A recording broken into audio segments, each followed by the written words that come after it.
به نام خدا سلام عرض میکنم. موضوع برنامه امروز ما درباره جنگ نفتی ترامپ با سه ضلعی ایران، روسیه و ونزوئلا است.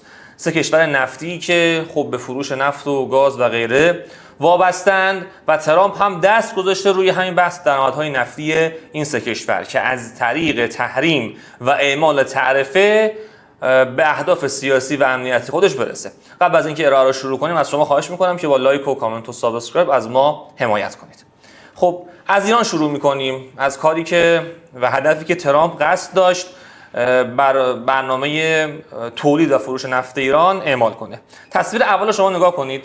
قبل از اینکه به این بپردازیم که ترامپ چه هدفی داشت و چقدر در اهدافش موفق بود، بیایم توضیح بدیم که در گذشته ترامپ چه کار کرد و چه نتیجه‌ای گرفت. خب تصویر اول رو شما نگاه کنید. طبق تصویر اول در سال 2018 ترامپ از برجام خارج شد و فشار حداکثری 1 رو علیه فروش نفت ایران اعمال کرد. نتیجه این فشار حداکثری چی بود؟ این بود که صادرات نفت ایران طبق همین نمودار از 2.7 میلیون بشکه در روز تا قبل از شیوع کرونا به کمتر از 200,000 بشکه در روز کاهش پیدا کرد. یعنی 2.5 میلیون بشکه در روز صادرات نفت ایران کم شد. در واقع میشه گفت که انگار به صورت میانگین سالانه 85% از صادرات نفت ایران در فشار حداکثری 1 کم شد که نشون میده چقدر ترامپ موفق بوده. در واقع به اون هدف تقریبا صفر کردن فروش نفت ایران در دور اول تحریم ها ترامپ رسید. اما حالا چه اتفاقی افتاده؟ تصویر دوم رو شما نگاه کنید. تحریم های ترامپ رو با دوره بایدن مقایسه کردیم ما. ترامپ در فشار حداکثری 2 از 20 ژانویه 2025 سال جاری میلادی تا الان 465 تحریم نفتی رو اعمال کرده علیه شبکه فروش نفت ایران که این رقم 2 برابر، یعنی بیش از 2 برابر کل تحریم‌های نفتی هست که بایدن بعد از جنگ اوکراین علیه شبکه فروش نفت ایران اعمال کرده بود. به صورت سرانه ماهانه اگه حساب کنیم ما، ترامپ هر ماه 74 تحریم رو علیه فروش نفت ایران اعمال کرده، بایدن هر ماه 16 عدد تحریم اعمال کرده بود. یعنی ترامپ بین 4 تا 5 برابر تحریم نفت ایران رو شدیدتر کرده. پس ابزارهایی که داشته رو استفاده کرده. ما در ارائه‌های قبلی هم توضیح دادیم به شما که سرشبکه فروش نفت ایران در عراق تحریم شد، سرشبکه فروش نفت ایران محصولات نفتی و پتروشیمی ایران در هند که یک فرد هندی بود، یه تاجر هندی بود، تحریم شد. در همین دور آخر تحریم ها آقای حسین شمخانی، پسر علی شمخانی به نام ملقب به هکتور که یک شبکه گسترده در 17 کشور داره و داره نفت ایران و روسیه رو میفروشه در تحریم، این تحریم شد. و در 4 لایه شبکه ناوگان سایه، شبکه بانکی سایه، شبکه خریداران نفت ایران در چین، پالایشگاه تیپات چینی و این در واقع میشه که هر تحریمی که ترامپ میتونست در فشار حداکثری 2 اعمال کنه رو انجام داد. و اما نتیجه چی بوده؟ تصویر سوم رو نگاه کنید شما. در سال 2025 صادرات روزانه نفت ایران 1,392,000 بشکه در روز بوده، در حالی که سال قبلش 2024 که ترامپ نیومده بود 1,482,000 بشکه ایران نفت میفروخت به طور میانگین روزانه. یعنی در واقع میشه که حدود 80,000 بشکه 90,000 بشکه صادرات نفت ایران کم شده نسبت به اون نزدیک 1.5 میلیون بشکه که داشت نفت صادر میکرد که یه رقم خیلی کمیه. یعنی در واقع میشه که فروش نفت ایران 7% در فشار حداکثری 2 کمتر شده. حالا شما 7% رو مثلا با 85% که در فشار حداکثری 1 کم شده بود مقایسه کنید. در واقع میشه که ترامپ به اهداف خودش نرسیده. حالا مثلا بین 1.5 و 1.4 که تقریبا فروش نفت ایران در 2024 و 2025 هست، تفاوت خاصی نیست. و میشه تأثیر تحولات بازار نفت این اتفاق بیفته، یا مثلا رو بحث رقابت‌های جزئی که رقم میخوره، بحث جنگی که در ایران شد. و نکته مهمتر چیه؟ این که این کاهش صادرات نفت ایران به خاطر تحریم‌های ترامپ نبوده. همین در حد همین 90,000 بشکه به خاطر افت تولید نفت ایران بوده. یعنی ایران نفت کم تولید کرده که صادرات نفتش در حد مثلا 90,000 بشکه اومده پایین‌تر. اگر ما تولید نفتمون سعودی می بود، قطعا در حوزه فروش نفت و بحث فروش نفت به چین هیچ مشکلی نداشتیم، چون چین هیچ سقف سهمیه‌ای برای خرید نفت ایران قائل نشده و نذاشته. پس این که یه ذره کمتر شده حتی به خاطر تحریم ترامپ هم نیست، به خاطر اشتباهات داخلی ماست در اینکه تولید نفت ایران کمتر شده.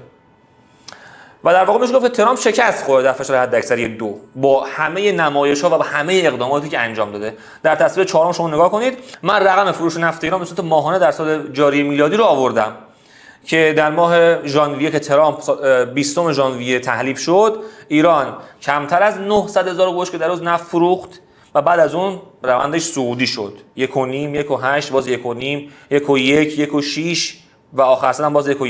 بیش از این رقم ها بوده و یه نوساناتی این فروش نفت ماهانه ما داشته، اما اون میانگینه همون هولوش 1.14 میلیون بشکه باقی مونده.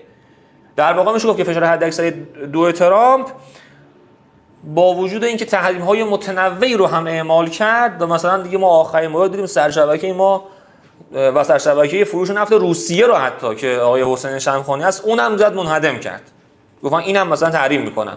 یا مثلا سرشبکه فروش فرآورده‌های نفتی ایران به یمن، به اون رو هم تحریم کرد. دیگه هر کار سلطان در واقع صادرات گاز مایع ایران آقای امام جمعه، ما در برنامه‌های قبلی مفصل در مورد هر کدوم از این تحریم‌ها صحبت کردیم و همه کار کرد و شکست خورد ترامپ. حتی بعد از جنگ 12 روزه ترامپ گفت که من اجازه میدم که چین از ایران نفت بخره، بعد به شرطی که ایران با اون مذاکره کنه. بعد که ایران مذاکره نکرد گفت نمیذارم نفت بخره چین از شما. خب چه گفت میذارم چه گفت نمیذارم، در هر صورت ایران بدون مجوز آمریکا نفت خودش رو به چین فروخته.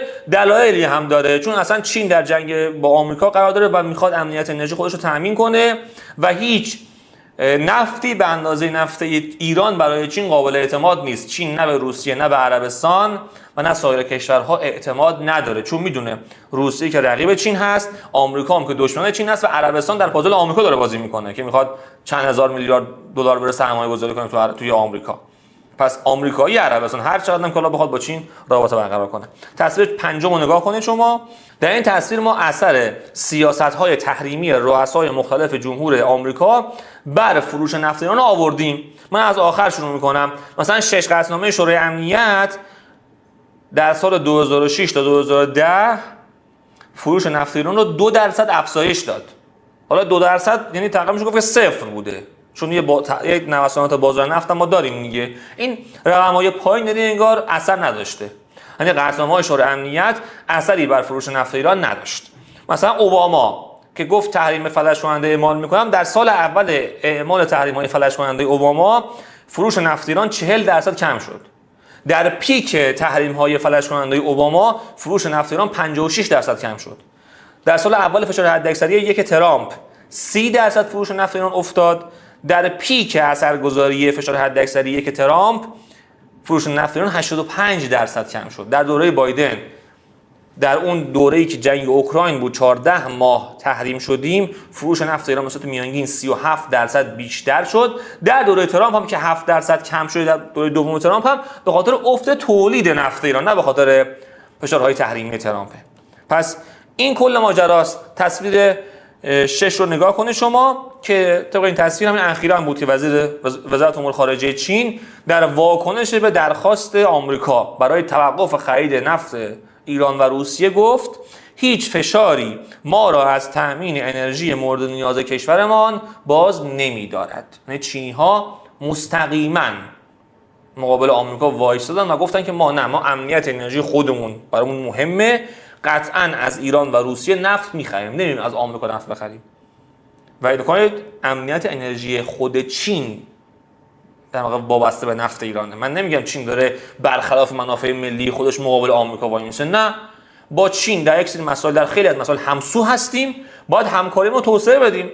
داره از ما نفت میخره، میتونه همین پول نفت و فایننس نفتی هم کنه 1/3 واسه پروژه‌های راهبردی که در ایران داره، از اون پروژه‌های کریدور BRI، کریدور جاده ابریشم جدید چین، بندر چابهار توسعه بده، سواحل مکران رو توسعه بده. چین پس در خرید نفت از ایران منفعت داره، امنیت انرژی چین مطرحه، میتونه با همین پول فاینانس نفتی کنه برای پروژه‌های راهبردی که در ایران برای چین و ایران جفتشون منافع مشترک داره. یعنی ما باید این بازی رو طراحی کنیم که متأسفانه 7-8 ماه هست که فاینانس نفتی چین در پروژه‌های ایران متوقف شده. مثلا ما هم 2 تا نیروگاه بزرگ رو می‌خواستیم احداث کنیم، یه صد می‌خواستیم احداث کنیم با فاینانس نفتی چینی‌ها که الان دولت پزشکیان پیگیری نمی‌کنه این موضوع رو. که من امیدوارم واقعا دیگه علاوه بر اینکه ما فقط داریم رو مذاکره کار می‌کنیم، مذاکره با آمریکا، مذاکره با اروپا واسه مکانیزم ماشه، مذاکره با FATF، مذاکره با آژانس، یه ذره هم اهمیت بدیم واسه مذاکره با چین، مذاکره با روسیه، مذاکره با آفریقایی‌ها، مذاکره با آمریکای لاتین.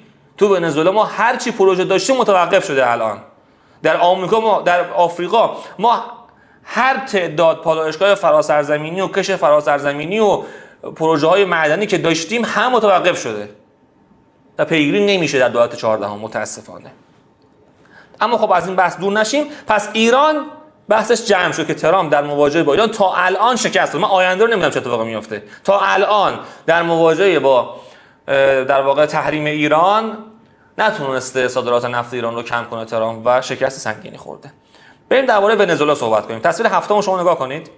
تصویر 7 رو شما نگاه کنید. طبق این تصویر ما میتونیم تولید نفت ونزوئلا در سالهای مختلف رو ببینیم.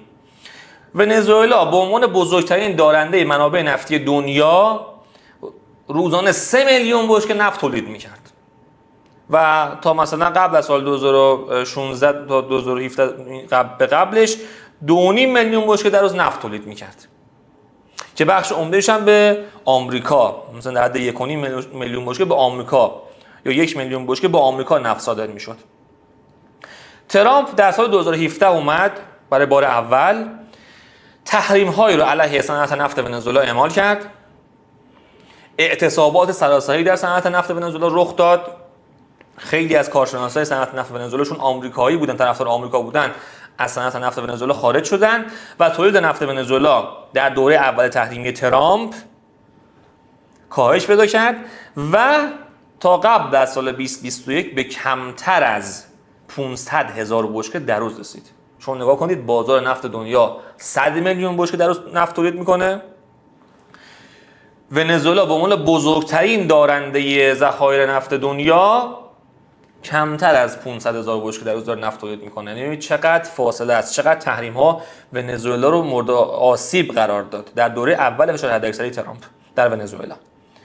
تصویر 8 رو نگاه کنید. خب ترامپ که اومد برای بار دوم در سال 2025 اعلام کرد که من از ونزوئلا نفت نمیخرم، چون قبل از ترامپ بایدن داشت با ونزوئلا کار میکرد که من در برنامه‌های قبلی به شما توضیح دادم که همکاری ایران در دولت آقای شهید رئیسی با ونزوئلا باعث شد که صادرات نفت ونزوئلا و تولید نفت ونزوئلا افزایش پیدا کنه و تحریم‌های نفتی ونزوئلا بی اثر بشه. دولت بایدن که دید تحریم نفتی ونزوئلا بی اثر شده گفت پس من میرم با ونزوئلا کار هم میکنم. یعنی چی؟ یعنی شما تحریم رو بی اثر کنی تحریم رفع هم میشه و بایدن حتی 6 ماه تحریم‌های نفتی رو تعلیق کرد. حتی قبل از اون که تعلیق کنه مجوز از شرکت شورون بره توی ونزوئلا سرمایه‌گذاری کنه. به اسپانیا و ایتالیا ها مجوز داد که اونجا برن سرمایه‌گذاری کنن، تولید نفت ونزوئلا افزایش بدن که حداقل اگه تولید نفت ونزوئلا قراره با همکاری ایران افزایش پیدا کنه، خب خودشون برن تولید رو ببرن بالا و نفتش رو دریافت کنن که نفت ارزان‌تری در اختیارشون قرار بگیره به جای اینکه ایران و مثلا چین در اختیارشون قرار بگیره. پس این موضوع مهمیه. ترامپ که اومد در تصویر 8 شما نگاه کنید، ترامپ که اومد گفت من از ونزوئلا دیگه نفت نمیخرم. اون بایدنی که داشت 250,000 بشکه از ونزوئلا نفت میخرید اشتباه کرد. من میخوام به مادورو فشار بیارم، یک حکومت غیر قانونی ایجاد کرده و ازش نفت نمیخرم تا درآمدهای نفتی ونزوئلا کم بشه. تصویر 9 نگاه کنید که اصلا ترامپ رسما گفته دیگه، از رویترز میخونم که رویترز نوشت ترامپ احتمالاً خرید نفت از ونزوئلا متوقف خواهد کرد. در سال 2024 صادرات نفت ونزوئلا به آمریکا با رشد 64% به 222,000 بشکه رسید. چین با دریافت 351,000 بشکه نفت ونزوئلا مقصد اول صادراتی این کشور است و بعد از آن آمریکا در جایگاه دوم قرار دارد که رویترز نوشته این قضیه رو که ترامپ نمیخواد از در واقع ونزوئلا نفت بخره. تصویر 10 نگاه کنید. ترامپ در واقع اعلام کرده که از 2 آوریل امسال علیه هر کشوری که نفت و گاز ونزوئلا را خریداری کند تعرفه 25% اعمال میکنه. نه تنها خودش گفت من دیگه از ونزوئلا نفت نمیخرم، بلکه هر کشور دیگه از جمله هند و چین اگر از ونزوئلا نفت بخرن من گفتم 25% تعرفه از 2 آوریل امسال اعمال میکنم. اما اعمال نکرد، نتونست اعمال کنه. یعنی ترامپ که اگه بتونه کارو انجام میده، اصلا تعارف نداره، چون نمیتونست این تعرفه ها رو اعمال کنه و تبعات داشت براش، این کارو نکرد. تصویر 11 رو ببینید شما. طبق این تصویر ترامپ حتی مجوز فعالیت شرکت شورون آمریکا در ونزوئلا رو متوقف کرد و در واقع تمدید نکرد. من از رو میکنم گزارش رویترزو که ترامپ مجوز 4 شرکت خارجی همکار با صنعت نفت ونزوئلا رو لغو کرد. رویترز نوشت دولت آمریکا از لغو مجوز همه شرکت‌های خارجی همکار با شرکت نفت ونزوئلا خبر داد که پیشتر نفت و محصولات جانبی ونزوئلا را صادر می‌کردند. دولت جو بایدن از اواخر سال 2022 مجوز تأمین نفت ونزوئلا را برای پالایشگاه‌های اسپانیا تا هند به عنوان استثنایی از رژیم تحریم‌ها صادر کرد. این شرکت‌ها عبارت بودند از رپسول اسپانیا، انی ایتالیا و حالا فرانسه و صنایع پالایشی ریلاینس هند. در ماه فوریه ونزوئلا 910,000 بشکه در روز نفت خام و سوخت صادر کرد که بالاتر از 867,000 بشکه ژانویه بود. برخلاف همه شرکت‌های خارجی، وزارت خزانداری آمریکا مجوز فعالیت شرکت آمریکایی شورون را تا 27 می تمدید کرد و بعد از آن دیگه تمدید نشد. پس گفت من نفت نمیخرم، شرکت‌های آمریکایی حق ندارن برن توسعه مرجع نفتی ونزوئلا رو انجام بدن، تعرفه 25% بر خریداران نفت ونزوئلا مثل هند و چین و غیره اعمال میکنم. ترامپ همه این کارا رو با ونزوئلا انجام داد. اما نتیجه چه اتفاقی افتاد؟ تصویر 12 رو نگاه کنید شما. از زمانی که توافق نفتی ایران و ونزوئلا انجام شده در سپتامبر سال 2021 تا الان تولید نفت ونزوئلا سعودی بوده و الان به مرز 1,100,000 بشکه رسیده. نکنید از زیر 500,000 بشکه با کمک ایران اومد تحریم رو بی‌اثر کرد. بعد خود آمریکا گفت که اصلا باید کار میکنم. بعد ترامپ اومد گفت باید کار نمیکنم اصلا توی حوزه نفت. و با وجود همه این تحولات همچنان تولید نفت ونزوئلا سعودیه. از ژانویه 2025 هم که ترامپ اومد تولید نفت ونزوئلا از 1,031,000 بشکه الان رسیده به 1,069,000 بشکه. یعنی در واقع 38,000 بشکه افزایش پیدا کرده. پس تحریم‌های ترامپ و همچنین تحریم‌های بایدن هیچ اثری بر فروش نفت ونزوئلا نداشته. چرا؟ چون چین بزرگترین خریدار نفت ونزوئلا بوده. چون ونزوئلا با کمک ایران اومد تولید نفت خودش افزایش داد در دولت 13ام. چون پالایشگاه فراسرزمینی ایران در ونزوئلا راه اندازی شد و نفت ونزوئلا نفت ایران رو در اون پالایشگاه فراورش شد. به این دلایل هست که ونزوئلا تحریم رو بی‌اثر کرده. موضوعی که حتی خود اویل پرایس اومد اعتراف کرد که تحریم‌های آمریکا فیل شده در دولت شهید ابراهیم رئیسی که با همکاری با دولت مادورو این کار انجام شد. تصویر 13 رو نگاه کنید. اینجا دیگه رسما اومده اعلام کرده که ترامپ نه تنها گفته که تعرفه اعمال نمی‌کنم بر نفت ونزوئلا، بلکه اخیراً در همین 7 آگوست امسال گفته که شرکت شورون هم حالا برگرده ونزوئلا نفت رو تولید کنه. یعنی عقب نشینی کرده. کسی که میگه از ونزوئلا نفت نمیخرم، شرکت‌های خارجی سرمایه‌گذاری نکنن، شرکت شورون هم سرمایه‌گذاری نکنه در ونزوئلا، تولید نفت انجام نده، تعرفه هم اعمال میکنم. حالا میگه تعرفه که اعمال نمیکنم، شرکت شورون بره تولید نفت رو انجام بده، تازه ما خودم از ونزوئلا نفت قراره بخرم. یعنی عقب نشینی در مقابل تحریم‌های نفتی که گفت علیه ونزوئلا خود اعمال کنه. نفت کلاً برای ترامپ خیلی مهمه. در همین جنگ 12 روزه ما شاهد بودیم که آن موقعی که ماجرا به تنگی هرمز داشت کشیده میشد، ترامپ گفت آقا بس کنید دیگه، توافق کنیم و جنگ تموم شه، متوقف شه فعلا. و در مورد این موضوع توییت زد ترامپ، دیگه رسما اعلام کرد آقا از موضوع نفت من میترسم، همه نگران قیمت نفت باشید، همه مراقب قیمت نفت باشید. اینا رو گفت ترامپ. پس این موضوعش مهمه. من از رو میخونم خبر رویترز رو در تصویر 13. گفته که حداقل 3 کشتی که شرکت بزرگ نفتی شورون برای انتقال نفت خام ونزوئلا به آمریکا از آنها استفاده می‌کرد، روز پنجشنبه هفته گذشته به سمت آب‌های این کشور آمریکای جنوبی در حرکت بودند و طبق اطلاعات و منابع کشتیرانی انتظار می‌رود صادرات اواخر این ماه پس از مجوز جدید آمریکا از سر گرفته شود. وزارت خزانداری آمریکا اواخر ماه گذشته به شورون اجازه داد تا دوباره در این کشور تحریم شده فعالیت کند، نفت خود را صادر کند و با شرکت دولتی نفت ونزوئلا از طریق مجوز محدودی که هر گونه پرداخت به دولت ونزوئلا را ممنوع می‌کند سواب کند. سال گذشته چین بیش از 1 میلیارد دلار نفت ونزوئلا را که با عنوان نفت برزیل در واقع صادر میشد خریداری کرد و اکنون نیز چین خلأ بازار آمریکا برای مادورو را پر کرده است. یعنی با کمک چین ونزوئلا اومد حتی با نام برزیل داشت نفت خودش صادر می‌کرد، تقریباً دور میزد و اینقدر در واقع دست ونزوئلا واسه فروش نفت خودش باز بود که خب چینی ها هم میدونستن این نفت برزیله، وقتی رویترز میدونه چینی هم میدونه، ولی خب داشتن چراغ خاموش با ونزوئلا کار میکردن.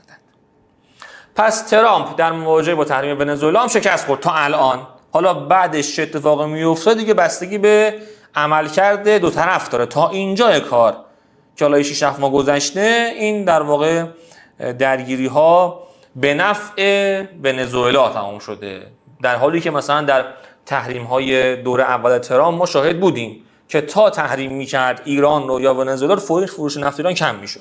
اما الان 6 ماه دارن در واقع مقاومت میکنن و با همکاری چین هم داره این اتفاق میفته. چین خیلی مهمه. چین واسه ایران، ونزوئلا و روسیه واسه هر سه این کشور مهمه و چینی ها هم بزرگترین در واقع رقیب آمریکا هستن و آمریکا میخواد اصلا به چین حمله کنه، به چین میخواد آسیب بزنه، میخواد چین رو مهار کنه و چین میدونه این قضیه، برای همین داره نفت ایران، روسیه و ونزوئلا رو میخره، این سه کشور مقابل بلوک آمریکا رو تقویت میکنه که اصلا آمریکا به سمت چین نتونه حرکت کنه، چون به هر حال برای مقاومت در برابر آمریکا هم روسیه، هم ایران، هم ونزوئلا نیاز به درآمد نفتی دارن و این درآمد نفتی از طریق چین داره تامین میشه. از طرف چین هم به امنیت انرژی خودش نیازمنده و میدونه که پاشنه آشیل چین همین امنیت انرژی خودش هست و میخواد از طریق این سه کشور مقابل آمریکا آسیب پذیری خودش مقابل آمریکا رو کم کنه. اما بریم سراغ روسیه. تصویر 14 رو نگاه کنید شما. بعد از جنگ اوکراین مقاصد صادراتی نفت روسیه تغییر کرد. یعنی روس‌ها قبل از جنگ اوکراین به اروپا و ترکیه نفت می‌فروختن و بعد از جنگ اوکراین با تحریم‌های نفتی که اتحادیه اروپا اعمال کرد به هند نفت فروختن و به چین هم فروش نفتشون رو افزایش دادن. در تصویر 15 شما نگاه می‌کنید که قبل از سال 2022 مثلا قبل شیوع کرونا روسیه 1,800,000 بشکه نفت به اروپا صادر می‌کرد. بعد از جنگ اوکراین در سال 2025 این رقم به کمتر از 300,000 بشکه در روز رسیده. این رقمش 1.5 میلیون بشکه کمتر شده. اما فروش نفت روسیه به هند قبل از جنگ اوکراین مثلا 21,000 بشکه در روز بوده، الان به 1.7 میلیون بشکه در روز رسیده. این رقم خیلی بالایی شده و در واقع روسیه برای اینکه در برابر تحریم ایمن بشه فروش نفت رو از بازار اروپا به سمت هند تغییر داده و مثلا صادرات نفت روسیه به ترکیه در حد مثلا 200,000 بشکه بوده که الان این رقم کم شده و برای فروش نفت به چین افزوده شده. پس در واقع روسیه از ترکیه و اتحادیه اروپا به سمت چین و هند حرکت کرده. تصویر 16 رو نگاه کنید. یه کاری کردن اتحادیه اروپا، این که ما بیایم سقف قیمت بذاریم که اگر روسیه داره نفت خودش رو میفروشه و اگر میخواد از خدمات بیمه و کشتیرانی اروپا استفاده کنه، تنها در صورتی میتونه استفاده کنه که اون محموله نفتی به قیمت کمتر از $60 بر بشکه صادر بشه که با این کار هم نفت روسیه در بازار باشه و شوک ایجاد نشه و همین که درآمدهای نفتی روسیه برای جنگ اوکراین کم بشه. اما چقدر این سیاست موفق بوده؟ در تصویر 16 شما مشاهده میکنید که طبق گزارش S&P گلوبال الان حدود 80% از یعنی در سال 2025 80% از صادرات نفت روسیه خارج از سقف قیمتی اتحادیه اروپا داره صادر میشه. 80% یا بیش از این رقم داره صادر میشه. پس در واقع میشه گفت که این سقف قیمت اروپا هیچ اثری نداشته و اتفاقا روسیه به کمک چین رفته یک ناوگان سایه تشکیل داده و با این ناوگان سایه اصلا به خدمات بیمه و کشتیرانی اروپا دیگه نیاز نداره. و در دوره ترامپ هم رقم تغییر نکرده، یعنی در مثلا سال 2025 تا الان حتی درصدی که روسیه نفت خودش رو خارج از سقف قیمت فروخته بیشتر هم شده که این موضوع خیلی موضوع مهمیه. من در مورد اسلاید قبلی به شما توضیح بدم که مثلا هند که داره نفت بیشتری از روسیه میخره تو همین بعد از جنگ اوکراین تا الان 2 میلیارد بشکه از روسیه نفت خریده. هندی که اصلا از روسیه نفت نمیخرید بعد از جنگ اوکراین 2 میلیارد بشکه، که اگر حتی فرض کنیم سقف قیمت هم رعایت کرده که الان گفتیم نکرده، همون $60 هم روسیه فروخته باشه میشه 120 میلیارد دلار درآمد فقط از هند روسیه داشته که قبلا صفر بوده. خب اما با وجود این اتفاقات آمریکا میخواد چیکار کنه؟ تصویر 17 شما نگاه کنید. ابتدا طبق گزارش رویترز آمریکا تلاش کرد و یک طرحی رو در سنا آورد که ما میخوایم یک تعرفه 500% بر نفت روسیه اعمال کنیم. من از رو میخونم این خبر رو. نوشته با ناامید شدن ترامپ از توافق با روسیه اکنون 2 گزینه تحریمی روی میز او قرار گرفته. گزینه اول اعمال تعرفه 500% بر خریداران نفت روسیه است و گزینه دوم اعمال تحریم‌های ثانویه علیه این کشور است که هیچ کدوم از این گزینه‌ها تا الان اجرایی نشده. تصویر 18 رو نگاه کنیم که ترامپ اخیراً روسیه رو در واقع تهدید کرده به اعمال تعرفه‌های جدید و این بار از تعرفه 100% رونمایی کرده که گفته من این تحریم‌ها رو این تعرفه‌ها رو اعمال می‌کنم اگر روسیه در جنگ اوکراین به توافق نرسه با ما. که اینجا گزارش رویترز شما می‌بینید که رویترز نوشته بعید می‌دونم که ترامپ این تعرفه‌ها رو اعمال کنه. یعنی خود در واقع خارجی ها میدونن که ترامپ نمیتونه بر 10 میلیون بشکه نفت تولیدی روسیه تعرفه اعمال کنه. حتی خود ترامپ هم اظهار نظر کرده، گفته که احتمالاً این تعرفه ها مؤثر نباشه ولی به هر حال ما مجبوریم که اعمال کنیم. حداقل یه کاری باید بکنیم دیگه. پس آمریکا در مواجهه با تحریم نفتی روسیه هم تا الان شکست خورده. تصویر 19 رو شما نگاه کنید. ترامپ اخیراً اون کاری که انجام داد علیه فروش نفت روسیه این بوده که تعرفه اضافی 25% بر هند اعمال کرده. گفته چون هند 2 میلیارد بشکه از روسیه نفت خریده و چون شده بزرگترین خریدار نفت روسیه و داره تأمین مالی جنگ اوکراین رو به نفع روس‌ها انجام میده، مثلا رو هند 25% تعرفه اضافی ایجاد میکنن و در واقع که مانع نفت شویی هند به نفع روسیه بشن. چون الان مثلا ما سالانه 42 میلیارد دلار طبق گزارش رویترز 42 میلیارد دلار در سال نفت روسیه شستشو داده میشه تو پالایشگاه به نوعی و 2 مرتبه از مسیر سایر کشورها به اروپا صادر میشه که اصلی ترین کشوری که داره این کار رو انجام میده هم خود هنده. من شما گفتم اون 120 میلیارد دلار در شرایطی که سقف قیمت $60 رعایت شده باشه و ما گفتیم که 80% محموله ها اینو رعایت نکردن، پس بیش از 120 میلیارد دلار تا الان هند به روسیه کمک کرده و اینجا گفته شده که 42 میلیارد دلار در سال هندی ها تقریبا دارن واسه روس ها نفت شویی میکنن که ترامپ هم این تعرفه رو اعمال کرد. اما حالا ترامپ تعرفه 25% اضافی اعمال کرده، تعرفه هند رسونه 50%. آیا هندی که همسو با آمریکا بود گفته من دیگه نفت از روسیه نمیخرم؟ نه، اتفاق نیفتاده. تصویر 20 رو نگاه کنید. پاسخ مودی به ترامپ: کوتاه نمیاییم. در پی وضع تعرفه 50% آمریکا بر کالاهای صادراتی هند، نخست وزیر این کشور اعلام کرد که حتی اگر مجبور به پرداخت بهای سنگین شود هرگز از منافع کشورش کوتاه نخواهد آمد. تصویر 20 این رو مودی گفته. و حتی الان هند و روسیه دارن از بحث شراکت استراتژیک صحبت میکنن، میگن ما باید با هم شریک راهبردی بشیم و اصلا مقابل آمریکا وایستیم. یعنی چی ترامپ تصمیم گیری میکنه واسه خودش؟ هندی که ذیل کریدور آیمک تعریف میشه. نکنید منافع کشورها مهمه براشون. هند داره تا منافع خودش عمل میکنه. میگه من به نفت روسیه نیاز دارم و از طرف روس‌ها هم با هند تعاملات مهمی رو ایجاد کردن.